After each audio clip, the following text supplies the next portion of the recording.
அம்மா தாயே தர்மம் பண்ணுங்கம்மா.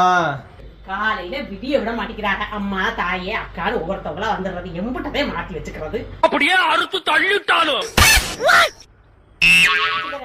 சில்லறையா இருக்குதாயி? ஒரு 50 ரூபாய்க்கு சில்லறை எடுங்க.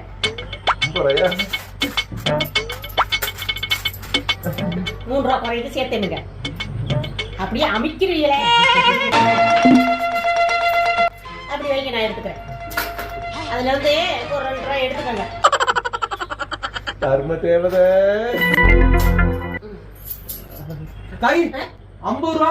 யோ, நீ வர வர வர்றவர் தானே, அதே நம்பிக்கை இல்லாம அப்படி கேக்குறீங்க. கொண்டுட்டு ஓடியா போயிருவேன். அப்படிலாம் இல்லம்மா. என்ன எப்படி வர வர வர்றவர் தானே? ஆமா வர்றவர் தான். அடுத்த வாரம் வரும்போது இந்த 50 கடனை திருப்பி வாங்கிக்கங்க. அது மங்கை என்னும் வடிவில் வந்து